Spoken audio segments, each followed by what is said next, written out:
Dear students, sentence connector নিয়ে হাজির হলাম। এত সহজ, অর্থ লাগবে না, নিয়ম লাগবে না, সেন্টেন্স দেখেই, ওয়ার্ড দেখেই তোমরা অ্যান্সার করতে পারবে। কোথায় ড্যাট হবে, কোথায় দেয়ার ফোরসো হবে, কোথায় বাট হবে, তোমরা সেন্টেন্স দেখেই অ্যান্সার করতে পারবো।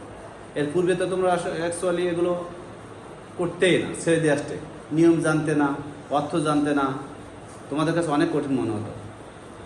আর আজকে নিয়ম দেখলে অবশ্যই তোমাদের কমেন্টে বাধ্য হয়ে লেখা লাগবে, স্যার এর পরের ক্লাসগুলো চাই। এত সহজ, এত সহজ। কারণ যে কানেক্টার্স অর্থ ছাড়া জানা যায় না, পারা যায় না, নিয়ম ছাড়া পারা যায় না, সেই কানেক্টার্স আমরা নিয়ম অর্থ ছাড়াই আজকে সেন্টেন্স ওয়ার্ড দেখেই আমরা অ্যান্সার করব। আর এই টেকনিকটা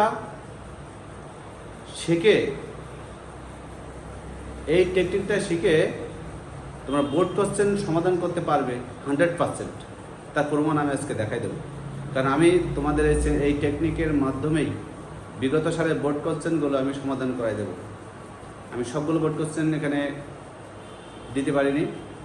তোমরা বাড়ি বেশি বেশি এগুলো যখন প্র্যাকটিস করবা তখন বুঝতে পারবা যে আসলে এগুলো পরীক্ষা আসে কিনা। তো কথা না বাড়িয়ে এখন দেখি কানেক্টার্স কত ইম্পর্টেন্ট এগুলো। তো এখানে আমি দ্য ফ্যাক্ট, এরপরে আমি শূন্যস্থান দিচ্ছি। এখানে মোট 5টা সেন্টেন্স আমি লিখেছি, 1টা 2টো 3টে 4টে 5টা। এই যেগুলো লিখেছি এখানে, এইগুলো যদি কোনো কানেক্টার শূন্যস্থানের আগে থাকে 100% ওইখানে তোমরা ড্যাট বসিয়ে দেবা। কি বসিয়ে দেবা? ড্যাট। তোমরা সব জায়গায় কি বসিয়ে দেবো? ড্যাট।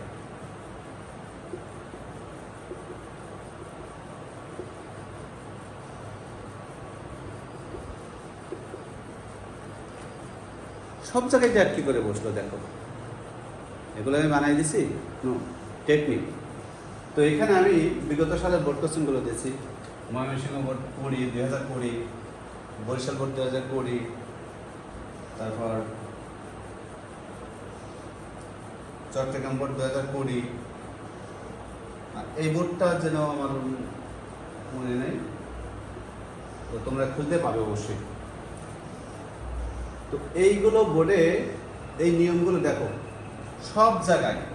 এই টেকনিকটা শিখলে এই বোর্ড কোশ্চেনগুলো, বিগত সালে বোর্ড কোশ্চেন এবং আগামী যে বোর্ড কোশ্চেনগুলো আসবে, তো বুঝতে পারিস যে এইগুলো, এই টেকনিকগুলো জানতে পারলে, যেহেতু এখানে আমি 4টে বোর্ড তুলে ধরেছি, তাহলে সামনে বোর্ড কোশ্চেন অবশ্যই তোমরা সমাধান করতে পারবে। তো 100%, এটা তো বোঝাই যাচ্ছে। তো এইগুলোর পরে সবসময় কী দেবা তোমরা? ড্যাট দেবা। তো আমরা এখানে অ্যান্সার কী বসে দেবো? ড্যাট। এটা তোমরা কমেন্টে উত্তরটা জানিয়ে দেবে। তো এখানে দেওয়া আছে দেখো, the fact, it is a matter of joy, অথবা সরি, এগুলো পরে ড্যাট হয় আমরা জানি। We should bear in mind, এরপরে ড্যাট হয় আমরা জানি। এখানে উই হবে, উই শুড নো, এরপরে ড্যাট হবে। We should keep in mind, এরপরেও কী হবে? ড্যাট হবে। তো এখানে আরেকটা সেন্টেন্স আমি এখানে লিখে দেইনি আমি, এটা এই যে এই সেন্টেন্সটাও যদি তোমরা কোথাও দেখো 100% এরপরে সময় কী বসাবে? ড্যাট বসাবে। এই 5টার মধ্যে এটাও মুখস্থ করে রাখবে। তো এত সহজ এগুলো আমার কাছে মনে হলো যে সবচেয়ে নর্মাল যে স্টুডেন্ট তারাও যদি এটা মুখস্থ করে, এই টেকনিকগুলো অবলম্বন করে, তারা এই কঠিন গ্রামারগুলো অ্যান্সার দিতে পারবে। আসসালামু আলাইকুম।